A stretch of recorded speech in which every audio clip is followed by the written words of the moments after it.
We got one of those stupid smart thermostats that I don't like personally because sometimes I can't work it. And I usually set it like to like 72 because sometimes she'll put it to like 68 or 69 and I'm like cold. And I'll like go in the living room and she's like got a blanket on and a sweatshirt on and I'm like slowly turning into my father. I'm like, why are we trying to make ourselves cold to warm ourselves up? Because that's way more comfortable. Dumb. You get to snug up and then be all cozy. No, I'm like, how about we park this bench at 72, and because that's way cooler than like 85 outside. Yeah, you know what's also cooler than 85? 68. God, it's so cold. So cold. I had to take a blanket off last night because I was sweating. What else did you take off? That's it. That's all I had.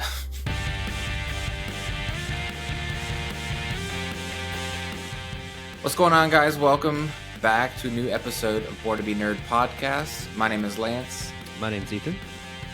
And today we're going to have a casual conversation about the inspiration that we get from anything, whether it be media, music, art.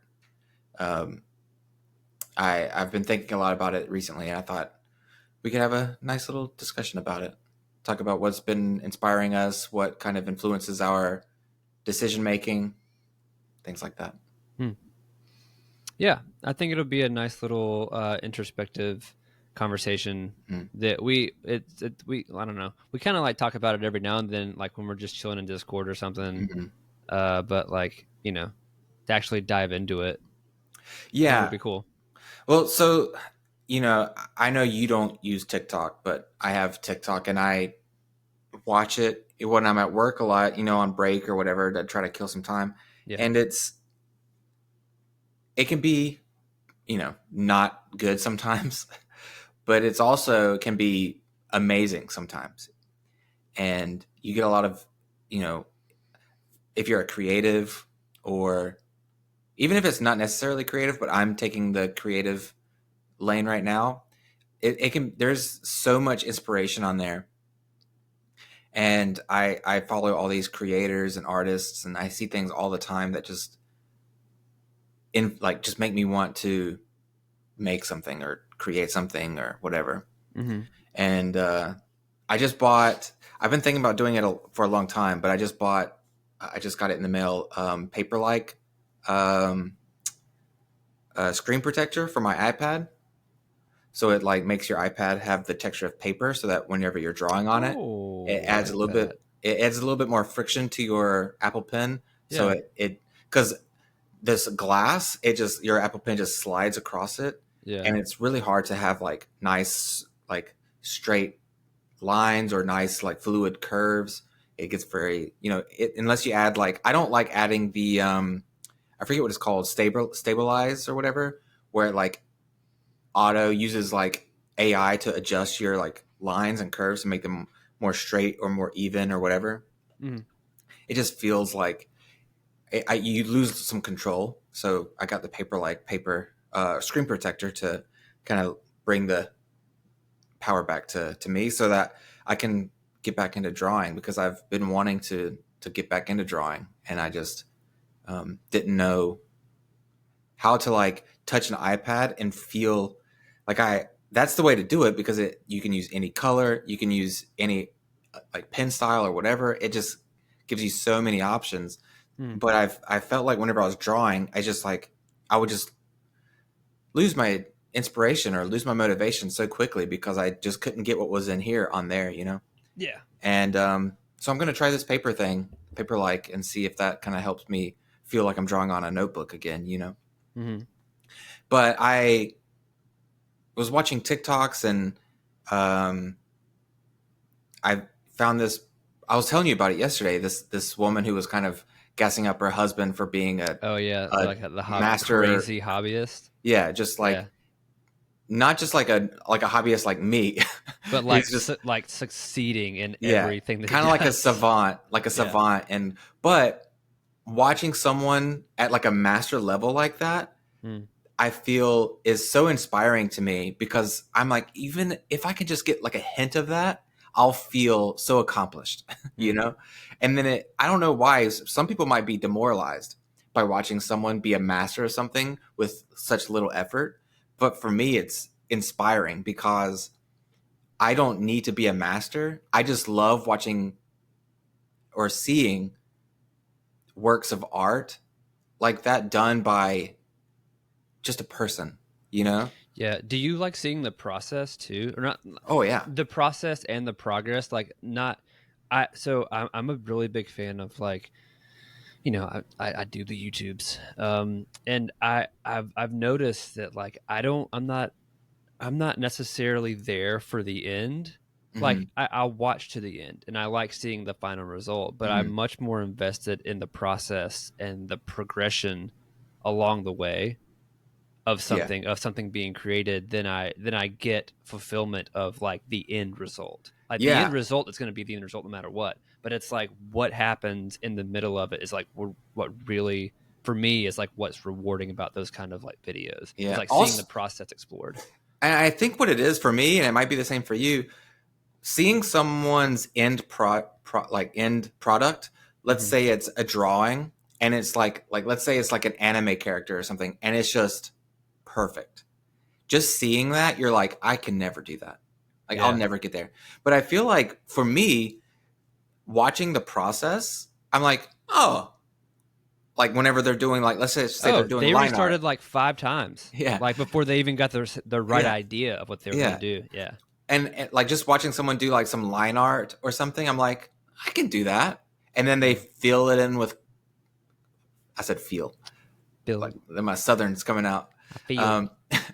Watching them fill it in with color, you're like, yeah, I can do that. Yeah. Watching them add some shading, you're like, oh, I can do that. And then all of a sudden you're at the end product, you know? And I think watching the process for someone who I think, you know, I understand the concept of different type of any type of hobby, even if it's something that I'm not necessarily familiar with, I feel like I can always kind of understand the process along the way to a point where I feel like I could do it, or I could, you know, kind of work on it in some capacity. Yeah. So yeah, I'm definitely the same way. Yeah, I think with a lot of like endeavors, whether it is like just pure art or like with like whether I'm like trying to write a song or if I'm trying to make a video or like whatever it is, like work on my car or whatever.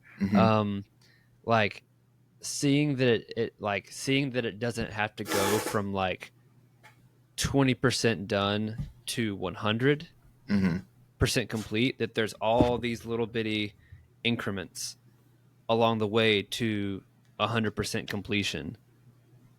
For me, like I kind of need that because otherwise I psych myself out completely. Like I'll see like if I'm trying to do a project on my car and I'm like, that looks like quite the undertaking. I don't feel comfortable tearing apart my front lip to get to my intercooler. You know, I just don't feel comfortable doing that. And then you like see like, oh, you just break it down step by step by step by step, and you do it all in reverse to get back or whatever. You know what I mean? That to me, seeing that kind of breakdown, and then also seeing people fail again, like it for my confidence, it's like, okay, like even this guy who necessarily isn't even like a master mechanic or is a professional mechanic, but is someone who wrenches all the time, even they are having problems with its installation. It's okay to have problems with it. It's all right to fuck it up a little bit and then like, come back to it. That's one thing that I struggle with personally, is allowing myself, like I typically, and you probably know this about me and everyone else knows this about me, is that I talk myself out of doing things so frequently because I'm afraid of failing. Whether when in reality, all I have to do is allow myself the permission to fail you know? And I know that's the case. I know anyone can like make mistakes, and even like people who are masters in their craft make mistakes and have failures, and they, you know, still do it. And I know that if I do take action, that I'll probably have more successes than failures. I do. It is something that I also am trying to work on, with allowing myself to give myself permission to work on something with the idea that it could potentially fail, you know, in the end. Mm-hmm. So that's a fair point. Yeah. I mean, I think we definitely talked about it before, but like, I definitely, like I struggle with a lot of times, like, what do you call it? Decision paralysis or choice paralysis, whatever it is. Whenever I've got like, I could do this, or I could do that, or I could go about it this way. Or what if I don't, and I should have done it this way? And dude, I even see myself doing it at work sometimes. I'm like, oh, I should run this cable like that. Or, but if I do that, like, well, what if we do wild this wall, or you know? Yeah. And it's like, in the time that I'm sitting there wrestling with it over my head, it could already be done. You know? Yeah. And it's like, I don't know. I do that with everything though. Yeah. I've tried to be better, you know, at sometimes, like, we do have a little bit of difference between us, and like what you're talking about, like stopping ourselves from enjoying something because we're worried about whatever. Yeah. You know, like we talk about that with like whether it's like going to a league night by ourselves, or whether it's whatever. I have this weird divide in my brain that I try to access, or that I try to utilize. And when I do, it helps me 100% of the time. It's like, if I'm like worried about going to, I don't know. So if I'm like worried about going to league night, for an example, like by myself, right? Mm-hmm. And I'm like, what's the worst that's going to happen if I go? Like, legitimately, like, what's the worst that's going to happen? Okay, I go and I lose every single game. Okay.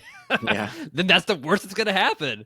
Like, and then I think about it, I was like, oh, well, that's not actually bad at all. Like, that's super manageable. And so you go, and then even if you do lose every game, you still have a bunch of fun. Yeah. You know, and I try to utilize that like mindset in so much of what I do, and it helps me get over that hurdle, because I still have that shit like in the back of my mind sometimes, where it's like I get invited to something and I'm like, do they really want me to go? Mm-hmm. Like, did they really want me to be there, or is it like a pity invite? You know, are they just going to be like talking shit about me before I even get there? Like, that stupid shit is in the back of my lizard brain. And it's like, I try to do that to myself a lot, where I'm just like, dude, if you're second guessing like going to do something, just go. Yeah. Because, like, again, what's the worst that's going to happen if you go? Okay, like, you go to the social interaction, right? And you go and you're like, okay, this isn't my vibe. You can leave. Yeah. Whenever you want, you know? Yeah. So I don't know. Yeah. No, I'm going to gas somebody up real quick, but it kind of clicked for me, kind of using video games a little bit as an example. Joey, I think, is a great example of that concept, because I feel like that's how he's been able to do so much, and how he's like, whenever we play video games together, I notice like how skilled he is, but yet how willing he is to like be reckless, you know? Yeah. So like Baldur's Gate 3 is kind of something that he helped me with, and I've since been applying that to other parts of my life. And it's kind of funny. The first time we tried to play Baldur's Gate 3 together as a group, I had never played a game like that before, and I wanted to progress the best I could, right? And so we were trying to progress the story, and I kept having to stop and like read everything and like think about what skill I wanted to level up, or what item I wanted to buy, or whatever. And if I was in a dialogue, I wanted to make the right what's the best dialogue choice. Yeah. And he was like, just pick something. Like, and whatever you choose with, just roll with it. Like, if it's the wrong one, then just roll with that one, you know? Yeah. Like, make the best of that. And it took me a while to to understand how to apply that mindset, because that's scary. It's so scary, especially if that's not a muscle that you've exercised before. Use, yeah. And so I remember starting my own playthrough, my solo, and I tried that, I was like, me and you had a conversation on podcast before about it. I think when we did our fall feels, I think we talked about Baldur's Gate, and I talked about how I was letting my character have his story. And if you made a mistake, that's part of his story, Like you're not, it's just like with humans in real life, like you're not going to pick the best dialogue option every time. Sometimes you're going to say something and be like, that's not exactly what I meant. Right. Or it's just going to come out wrong, or the person's not going to receive it the way you intended, or whatever. That's just how life is. And making choices with the understanding that you can't control every aspect of everything is the, how you kind of navigate through things with a little bit more freedom. And so to gas him up, he's the one who kind of helped me understand that concept. And it started with Baldur's Gate, but I've since tried to I'm slowly trying to integrate it into other parts. So, I appreciate Joey opening my eyes to that a little bit more. And Joey's really good at trying to just speed run things. Don't worry about it. It'll work itself out. Don't worry about it. I swear I wish I could feel as confident in the freedom that he displays sometimes. Yeah. But that's what I love about when we're talking about the art of inspiration, is how something simple like that can flip a switch, and seeing someone else do something that makes it look so simple can make empower you to make a choice yourself or make a change in yourself. I think that's really cool. I got this paper, and I was telling you, I was watching this guy do all these things, and watching this person be so creative, it made me think on how I can apply my own, arts or my own, creativity. And I think, are you still working on your comic? No, that kind of fell through. Unfortunately, me and the guy that I was working on it, in the ether, still working on it. But are you still writing? Not actively. No. Yeah, I just still need to finish it. Yeah, you have a lot to it though, right? You've written a lot. So yeah, originally written as a teleplay, as a script. It was 11 of the 13 episodes were written. Yeah. Yeah. Well, I was thinking about you, and I was also thinking about, I don't think you've ever read it, but I when I was in college, wrote a short story. It was a screenplay I wrote in my screenplay writing class that I took. And I loved it. I wrote it all in one night from listening to a song. I listened to a song. I wonder if I could find it. It's crazy. The way an inspiration can web and then reach a point that it has no relation to. It was a song by the band Copeland. And I don't think I could find the song right now. Let me see if I can find it really quickly. But it was a song by Copeland, and it was just an acoustic song or something like that. Very soft, very soothing. And I remember I was watching a video that was it was old YouTube, and it was a video that was almost like a music video or a fan-made trailer for The Last Samurai. And I was listening to that song while watching that video, but the video was muted. I was just had it on because I love that movie. And the song and the video went so well together. it gave me this like fairy tale romance kind of vibe. And the project that we were working on was supposed to take a fairy tale and use that as inspiration to write a independent, fresh story, but like kind of connected to like the folklore or whatever of a fairy tale. And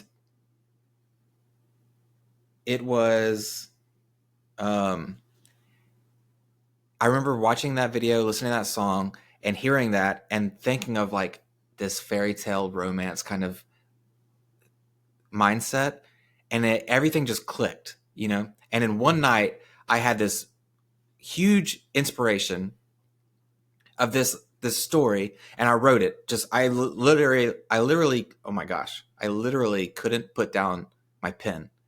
I was writing for hours, and I wrote the whole thing in one night, and I passed out when I was done. I was just so like it was like poured from me, you know? And then I took it to class, and she went through everyone's project, you know, she read them, and then she presented her thoughts in class, and she went one by one each student. And I was like the last person that she got to. And everyone, like, it was these, you know, these college kids, these bros that are trying to get into the industry, you know.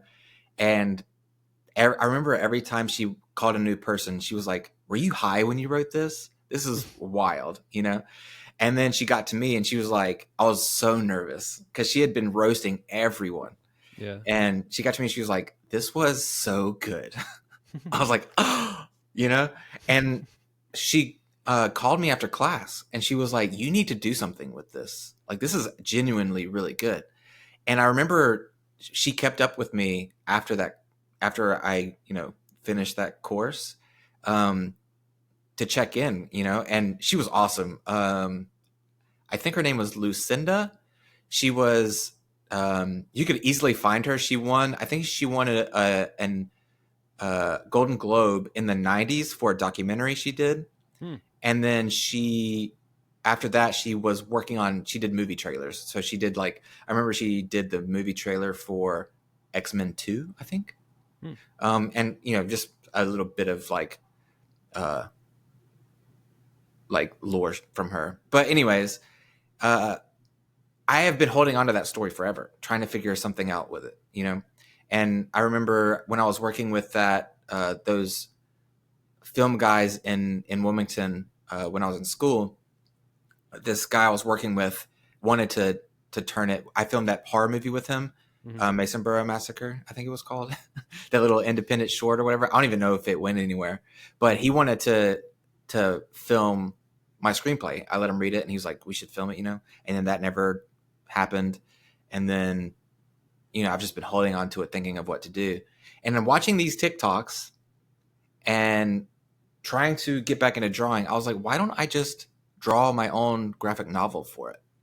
Yeah. You know, it's short. It's, you know, it's, I think maybe 15 pages.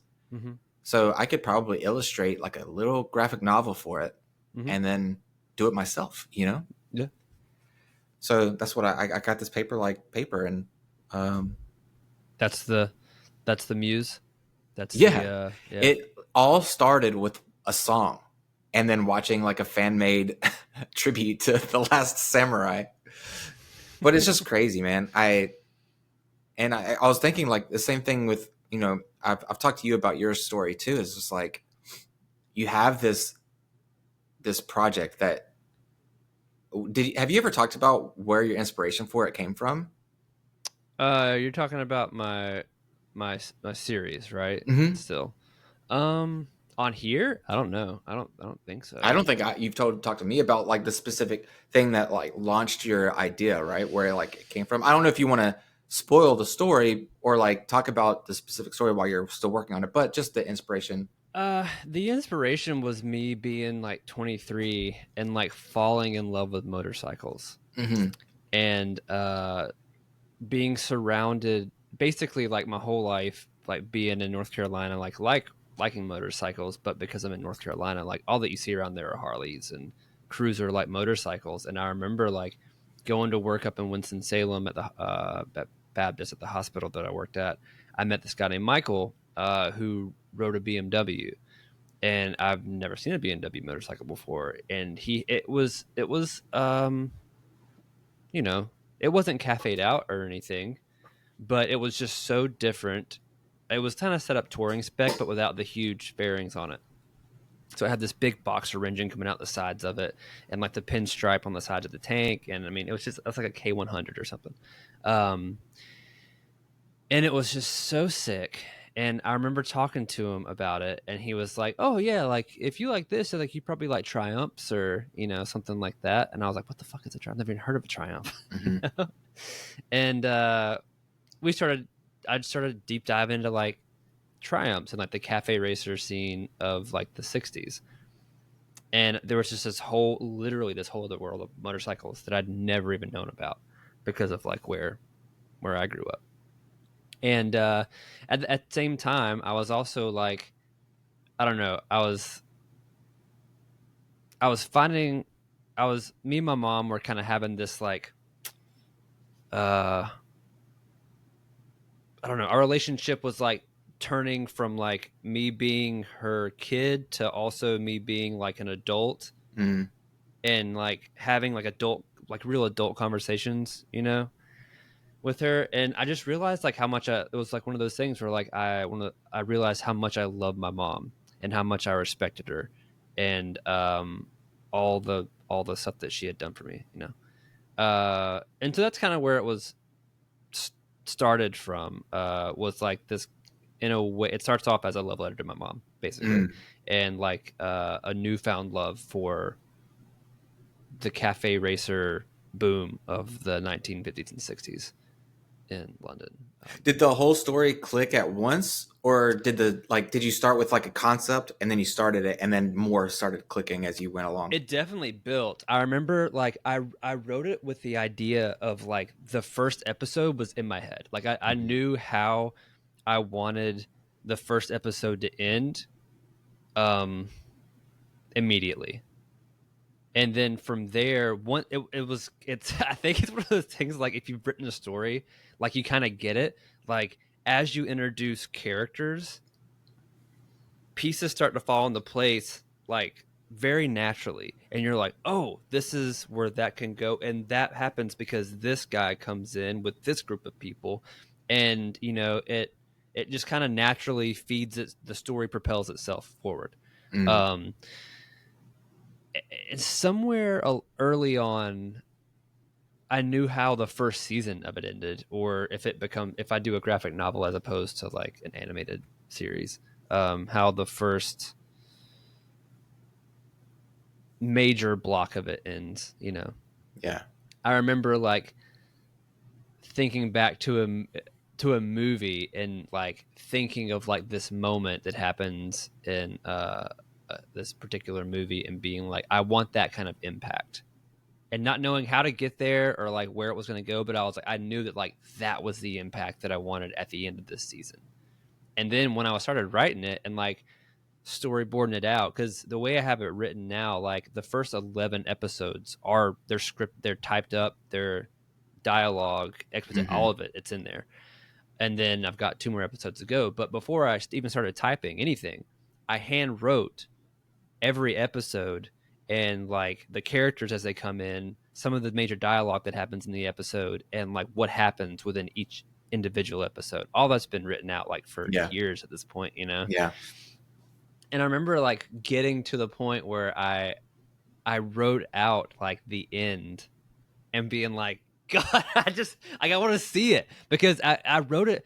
That was another thing that like one of the reasons that I wrote it was because I had never seen it. And I was like, as like initially I wanted to be an anime series, right? And I was like, me as a fan of anime and a fan of motorcycles, I was like, I want to watch an anime about motorcycles. Mm-hmm. And I went to go watch it, and I was like, okay, the same like 3 kept on popping up. Like you had like, it's like 2015, 2014, somewhere in there. Like, of course, Akira pops up. You had Baku. I can't remember the name of it. I think it was called Bakuwan or something. It was this like one season of like this girl, like this like girl riders club, motorcycle riders club. It's basic. If I remember it right, it's kind of ecchi-esque. It's very silly, not a lot of depth to it at all. Or like it would be like Angel Cop or something, just because it has motorcycles in it. But there was nothing as far as the story that I wanted to tell. It didn't exist. And so I was like, well, fuck it. I'll make it. And I think that's what a lot of people do is like they find something they want to consume and they want to see or they want to read about, and it doesn't exist. So they're like, fuck it. I'll do it myself, you know? And that's the mentality that it starts with. And then the story just starts unfolding before their very eyes, or under their hand or whatever. But that's kind of how it was with me. Mm-hmm.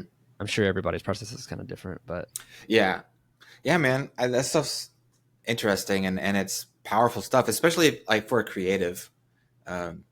Yeah, I think like the main thing is like what you're talking about. It's like when the muse hits, dude, like nothing else matters. Mm-hmm. Like just sit, like you're talking about like the night where you wrote that story, like you just stayed up all night because you just had to get it out. Yeah, dude, when that, to anybody listening to this, like when that feeling grabs you, like just go, right, go with it.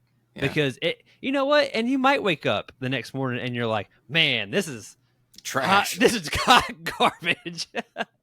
Yeah. But even if it is hot garbage, there's probably something in that steaming pile of shit that is what you were trying to get out. Mm-hmm. And you'll probably be able to salvage it and be like, oh, this is what I was trying to say. This is what I was trying to convey.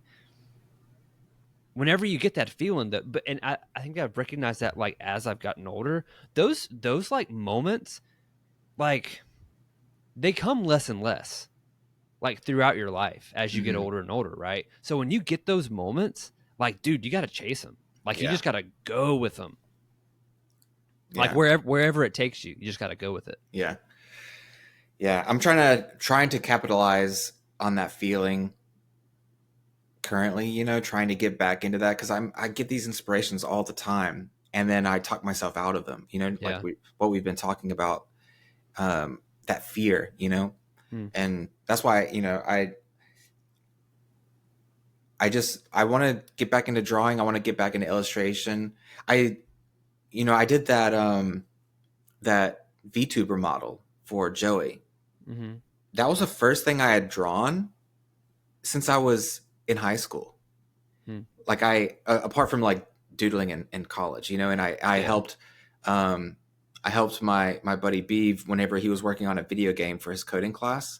I helped draw some illustrations for him and I loved them. They were so good. We did, it was a video game, kind of like a text-based like dungeon crawler kind of thing, where it was like a spinoff of Indiana Jones, and we called him Wisconsin Johnson, which is so good. It's so good.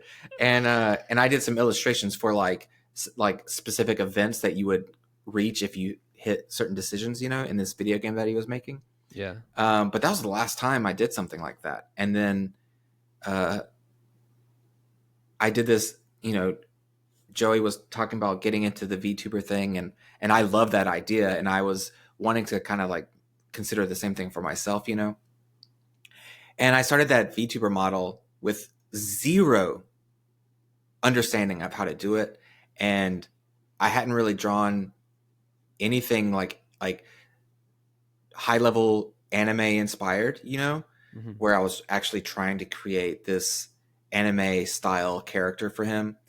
And I had literally had to start from scratch, with almost no inspiration apart from my own desire to do something like that, Right. Yeah. And so it took me a very long time to draw that and finished product. I think I worked on it for 6 months for him, just completely voluntary, because I wanted to do it. I wanted to get better at it. I wanted to learn, and I wanted to be someone, like I've always wanted to be able to draw those, like that anime style character. Yeah. And so I just like worked on it for like 6 months, drawing every day, you know. And then since then I haven't touched it.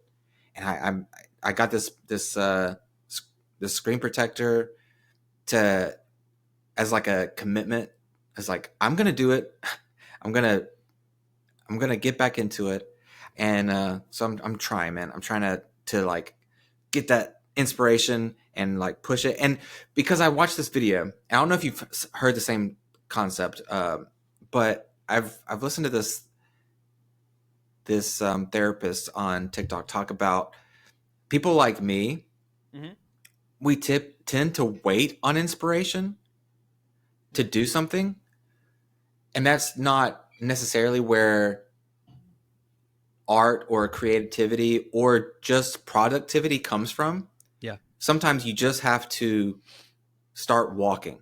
You know, you just have to get up and start moving and put pen to paper, you know, put your hand on the mouse, put your hands on the guitar, whatever it is, and just start doing something, and then let that inspiration hit when it hits. So although I do love the concept of that spark that you get from inspiration, I also understand that I need to kind of just start walking and start doing something so that when that inspiration does hit, I'm already on my feet, you know? For sure. Yeah. I mean, that's actually, just in terms of writing, I mean, it's with anything, I guess, but like in terms of writing, that's kind of a different method, you know, for different people, but it's kind of a hot topic between creatives. It's like, which is the better method? What's going to yield you the most results, right? Some people think that you should every day, if you're trying to write every day, you write every single day. Because at the end of the day, even if what you're putting out or what you're getting down isn't what you want, you're still putting in reps, which is only going to make you better, right? As opposed to getting your 10,000 hours kind of thing. Exactly. Exactly. Kaizen, right? Yeah. It's every day, step by step by step by step. A little bit better each day.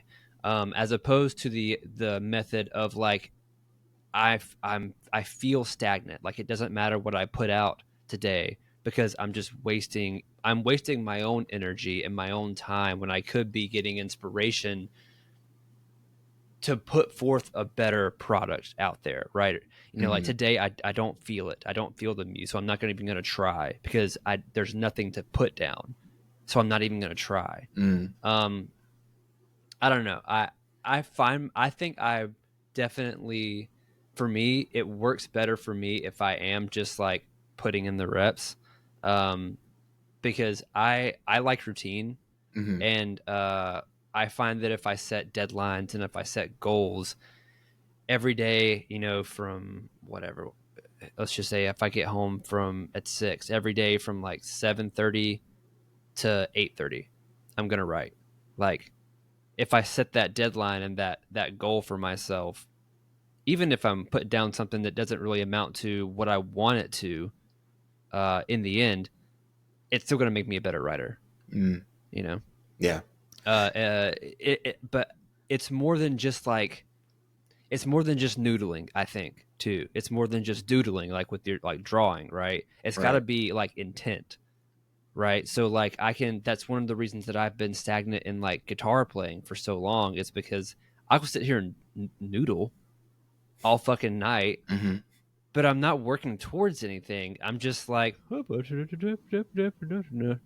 then lo and behold, I'll come back right to the same tune that I've been playing for the past year and a half. You know, I'll just play this, you know, like 5 times. This is fun. And then, you know, it's just the same cycle. It's the same cycle. But I'm not really improving because I'm not working towards anything. Yeah.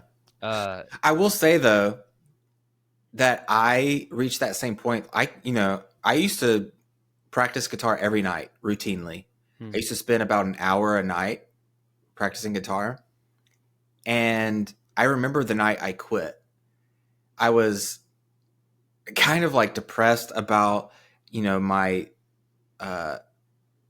lack of success in the acting world. And I'm sitting here practicing guitar.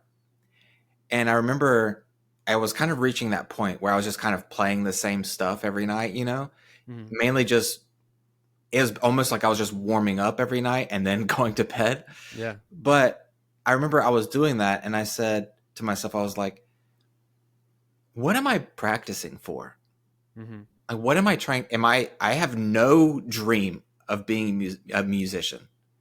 I was just doing this because I like guitar, and I thought it would be cool to know how to play.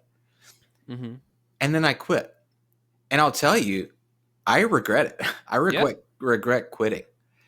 It was a really strong creative outlet for, whenever I had this this itch in my brain to do something creative, I could just pick up the guitar and just play for a minute, Maybe I would sing with it or whatever, but I knew how to do it. And so whenever I had that itch and I didn't have something that I wanted to do specifically, I could pick up the guitar, play some, and then I could, it would just release that energy. Yeah. And now I don't have that because I put it down because I didn't feel like there was any progress being made. Yeah. Or a point. And I think that's the same for you, is like, you've been working on it for so long, you put in the hours, even when there's time that you feel like you're not making progress or you're not doing anything substantially creative, you're still putting that energy into something. And I think that's a really powerful thing. And I think that's something that no one should let go of, Yeah. I mean, I think for me, it's the reason that I haven't finished it is literally just because of me. Getting sidetracked with whatever, or Mm-hmm. just literally just being lazy and not just committing to, again, like sticking to a schedule and abiding by that until it's done. Mm-hmm. But with the arts, there's also this human emotion to it. Oh yeah. That dictates how you can be the most strict and dedicated person, but in the end, like, if your heart's not in something, your heart's not in something. And I think that's the thing, is people don't understand that art is probably the closest thing to your heart that you have within yourself, apart from like love or whatever. But I mean, as far as like what you do with your own independence, I don't know of anything else as close to like how you're feeling there is than being artistic, being creative as something like not necessarily artistic, but creative, whether it be creating something, whether it be working in mechanics or working in animation or music or architecture or anything. It's that creative energy that I think you do have to have, that like heart, that reaction in your heart, the motivation in your heart to do it, for sure. I will say, like, for me lately as in like the past couple years, like rediscovering my love for music has, I mean, it's kind of changed a lot. Like, I didn't think I'd ever play live again. I did in high school, and it was so, I don't know what it was back then, man. Maybe it was just like me being a teenager and the hormones and whatever. But it was a fun experience once I did it. But like leading up to it was so nerve-wracking. Like, I would dry heave or vomit before every show, man. Like, I'm not fucking with you. I remember me and my buddy Joe played, we were in this band called Spinning Jenny, and I remember we played what was it? It was like a ceremony for school. It was some kind of like, it wasn't a dance, but it was something for school. And we got to play a couple of songs like in front of the school one time.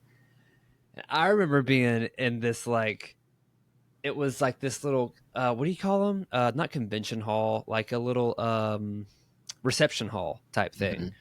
And I remember being in this bathroom that was like from the 70s. This thing had never been changed, and just like retching in the fucking bathroom trying to get something up, anything up, but I couldn't because my nerves were just so bad. And so, like, and then like playing at like Sound Vent and stuff, even then, like, that was never like a pleasurable experience, even that. to like later in life, you know, a couple years ago, like linking up with Tom and like forming the Feral Tones, and like I don't know, like I remember the first night that we played, I felt that like he came like because I disappeared from him before we went to go play, and he came and found me. He was like, "How you doing?" And I was like, "I think I might shit my pants, dude. I don't feel good at all." I was like, "This feeling that I'm feeling right now is why I quit playing live." And then I don't know what happened, dude. Like we got up there and we were kind of shit, but it was so fun. Mm-hmm. And I don't know, it just re-sparked all the right things that were there when I was a kid without having all of like the insecurities that I had as a kid. Mm-hmm. And I mean, also we were playing in Smith's, so like that room can be very welcoming if you play it right. And we played it so much that like it felt like home base, you know. We felt like we couldn't fail up there, even if we did when we did fall on our face. Mm-hmm. But yeah, I don't know. It also like it gave us. I feel like I've heard that like mentally and emotionally, like you kind of always see yourself at a certain age. Like no matter how far you age, you kind of always see yourself as a certain age, right? Yeah, that's been hitting me pretty hard these last couple of weeks. We've been talking about it. But like I think that's, you know, I always feel like I'm in that like perpetual state of like, I don't know, 16 to 19 in a way, where I'm just like trying to figure shit out emotionally. And for me, like back then, the best way for me to get my emotions out was like to just pour it into some kind of music.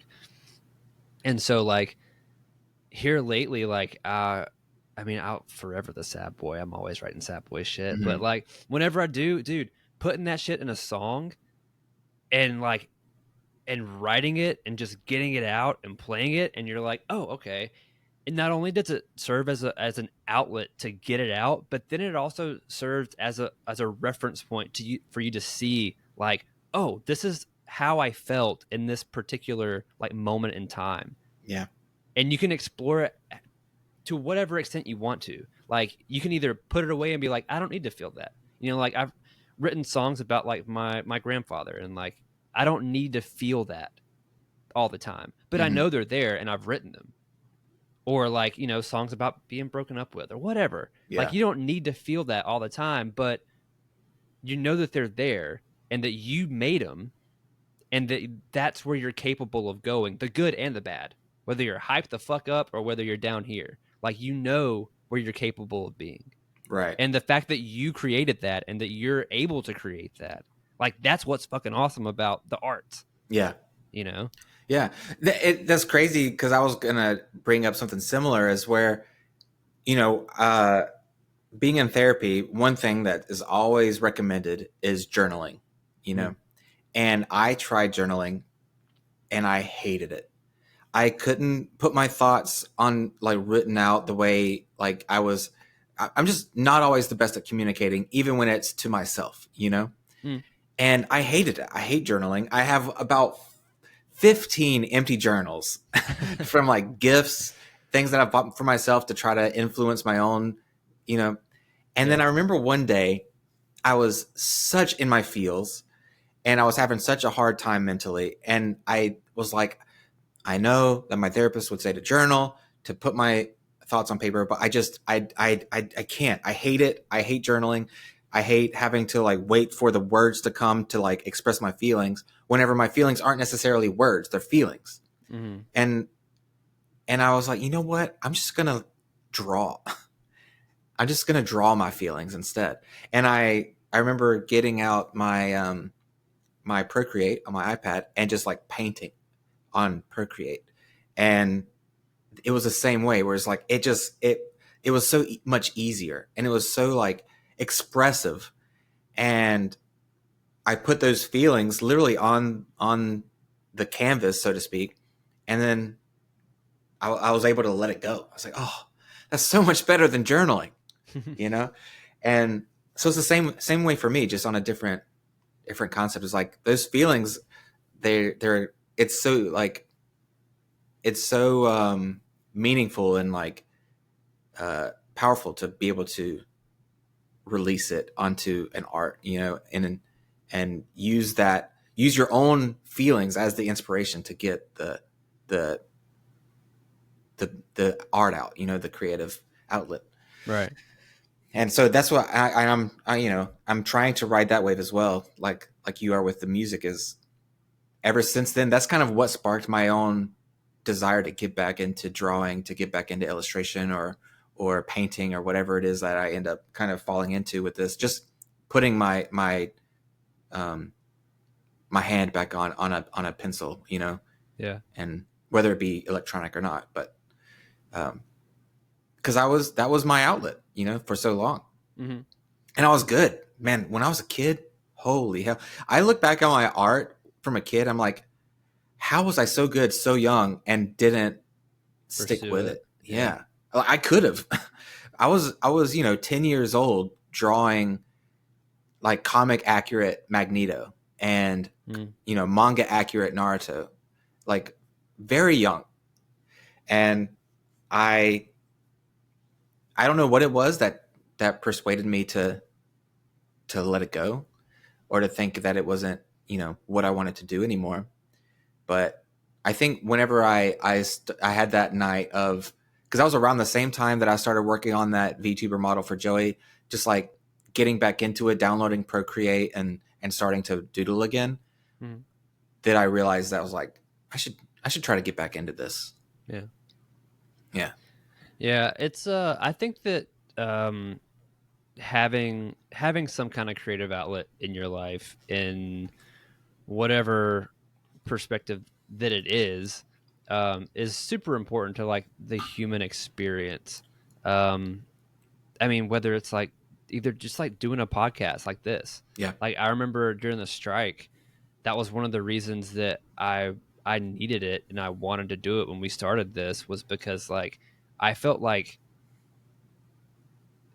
I needed to feel like I was putting something into the universe. Like I was contributing to this collected human experience in some way, And so by doing this little podcast, like that was my way at that moment in time of doing it. And it still is, like, you know what I mean? Like just doing it like we're doing today. Like we didn't really have a topic that we were really going to go with today until today. And we were like, let's just run with it and do like a more free form kind of, podcast and see how it goes. And I mean, it's been really fun. It's just a beautiful discussion. You know what I mean? It is on topic with what we're talking about. Yeah. But like whether it's this or whether it's like my other YouTube channel or like whatever it is, like creating something, even to the point where it's like, regardless of how well it's received, how well it does, like as far as numbers, whether that's views or whether that's monetary implications or whatever it is, just putting something out there and creating something is part of like what we need as human beings. Yeah, I think. Yeah, for sure. And I think it's even more true when life is feeling kind of stagnant. Mm-hmm. Oh God, yeah, that's exactly what I'm talking about. Yeah, I think whenever I remember a point in life, especially in adulthood, where I've been the most creative and had the most inspiration was when things were going the worst for me, in so to speak. Mm-hmm. I remember whenever I got into that car accident and found out that this is a crazy story for, I don't know if you remember this story, but I got into a car accident. I hit a deer in the middle of the night on a bridge. Oh, this was like right after you got your car? It was shortly after I got my car. Yeah. I was maybe like 6 months later. Yeah. I was moving to Virginia. I decided that I was going to quit my job and go as hard as I could into the acting career. I was just gonna sacrifice everything because I had been inspired by these lectures that said, if you really want something, you have to be willing to sacrifice like in pursuit of it. And I was like, I'm going to do that. I'm going to sacrifice everything. And my nephew was about to be born, or had just been born, and I hadn't spent much time with him. So I was like, you know what? I'm going to go and I'm going to quit my job. I'm going to go just move to Virginia for a short period of time, just spend a little bit of time with my new nephew, and then I'm going to hit the ground running. And literally bringing the trailer, I had the trailer with my stuff, took it to Virginia, and then we were bringing the trailer back to North Carolina, hit the deer on the bridge. Middle of the night, shouldn't have been there, couldn't see it. There was, hardly any lights on the road. And wrecked my car, called my insurance, and they were like, yeah, something happened with your insurance and it lapsed a month ago, so you don't have insurance.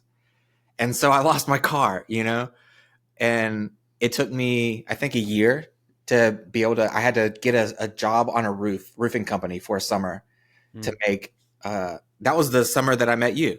Yeah. Or the year that I met you, because I had to move back home with my parents because I lost everything. I lost all my money. I ended up spending probably around 10 grand to get my car fixed. Yeah. And not just to get my car fixed, but to pay for rent that I had to pay for while I was, like working on stuff. It was a disaster. And I was so depressed. And I was working on this roofing company. I was miserable.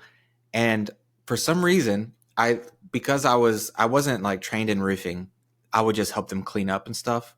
I was like, how old was I? 23 maybe? Yeah. Something like that. Super young. I just had my earphones in, just listening to music or podcasts or whatever, and just cleaning up these construction sites basically. And that was where all this inspiration came from, these screenplays that I started writing. I decided to like take my life into my own hands because I felt so like punished by the universe, I felt like I was being controlled by the universe and like punished for nothing. And I was like, you know what? I'm in charge of my life. That's when, what's his name? Invited me to be in his play. And, that's where we met. And I was just like, you know what? Yeah, I'm going to do a play, even though I'm exhausted from work. I was like, I'm going to wake up at 7, work on this job site in 105-degree weather. And then I'm going to leave and drive to Wilmington for night practice. Yeah.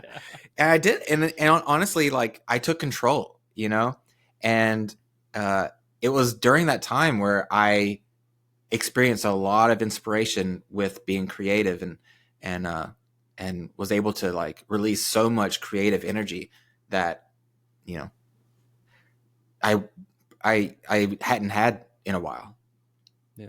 So I do think it is whenever like you're kind of going through stuff or life feels like it's in its most dullest period that that's where you need to release it. Yeah. Yeah. It forces you to have to find that kind of expression. Mm-hmm. Because that's what human beings are, we're way more creative than I think people understand, especially people that have let go of that part of themselves, Yeah, I know, dude. I say it all the time. It's like growing up is giving up, and like I fucking stand by that statement. Yeah, like that's where Born to Be Nerd came from. Is this idea that like it's not just about loving cartoons or Star Wars, or superheroes. It's literally like holding on to that spark of creativity and like inspiration and pursuit of like being expressive, basically. I don't know. I haven't talked about it in the podcast, but I do want to give credit to an anime that I've talked about. I'm planning on getting my tattoo for it, but Zom 100, for the sake of putting it on a recording, I'm hoping for a season 2, but it was so inspiring to me on trying to improve the way that I navigate through life. Because for those of you who haven't seen Zom 100, I highly recommend watching it. Not only is it just super entertaining and well made, it's so inspiring to the concept of like, it's called Zom 100 what's it called? Diary of the Dead. Bucket list of the dead or whatever. Yeah. And it's about following your dreams on a very simple-minded like scale. Like it's not about like having this huge goal that you reach, but it's just like setting like little goals and then going after them, So whether it's like yeah, so he's like, you know what? I want to learn how to drive a motorcycle. And he's like, he does it, Or like for the sake, like in the show, he's like, I want one of my bucket list items is get dreads, and he does it. And it's like, but it's this whole concept of like, not giving up on pursuing things that you want, even if they're little things, big things, going after it. And it was so inspiring watching that because it kind of, for some reason, and it always happens like this, where it kind of mirrors, or it makes you, it like relates to you so deeply. It's like, it's weird that I'm watching this right now when I'm experiencing this kind of thing, Yeah. And that's why like Zom 100 is one of the major reasons why I moved. Is he kind of went through the same thing where like he was living in a city and he had done everything that he had moved there for. And he was like, I miss my family. I kind of want to see them, And he was like, you know what? I'm just going to, that's my next goal. I'm going to move back home. And he did it, And then I don't want to spoil anything, but like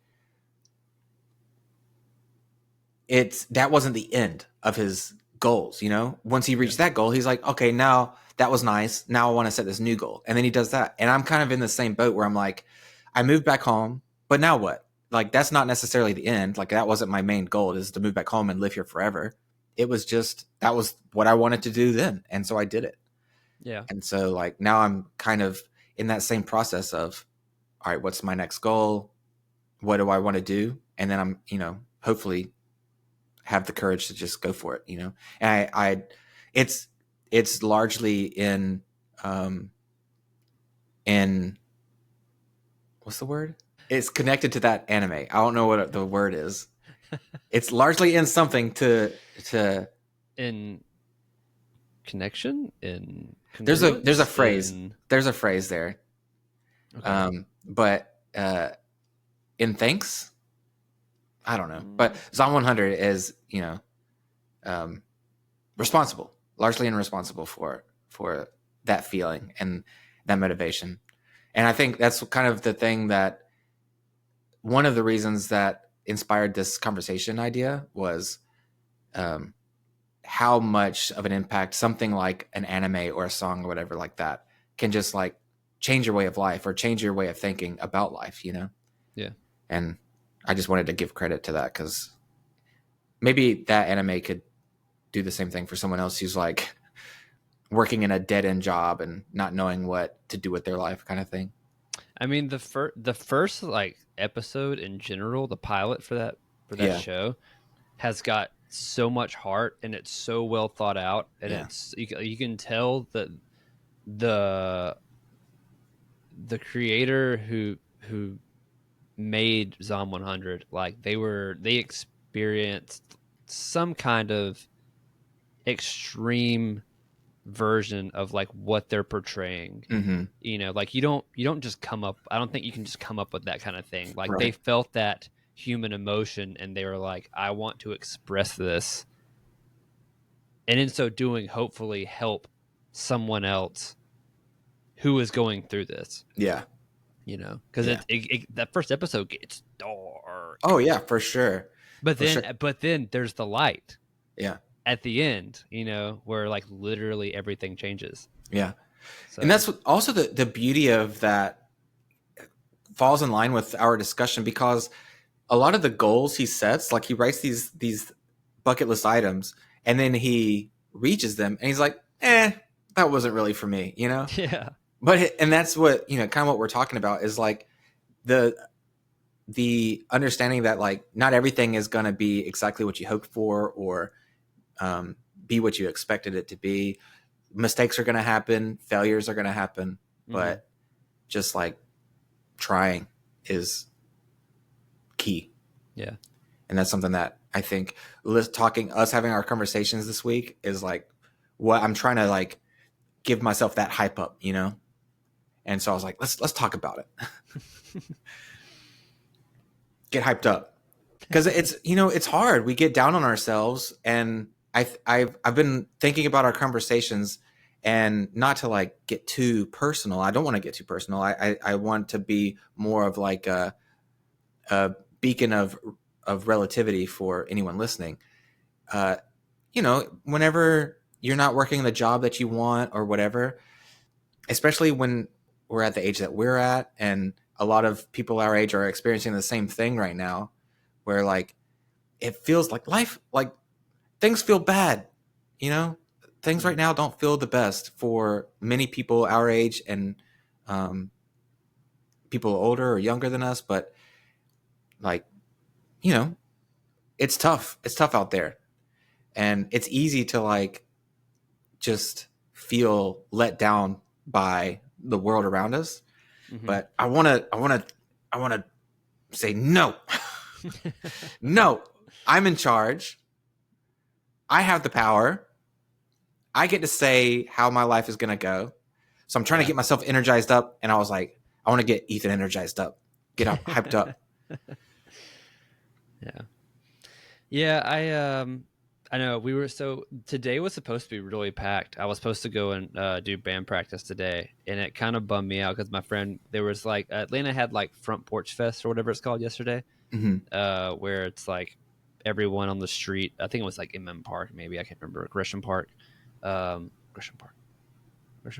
of those parks over there, where like basically the whole neighborhood, just like everyone just goes to people's like front porches in their yards and kind of like drinks and has a party kind of thing. There's like little stuff. But my bandmate Gabby, she went over to that yesterday, and she texted me this morning, and she was like, I feel like I've got like, something in my throat, and it's scratching and it doesn't feel good. She's our singer. So I was like, well, fuck, there goes practice today.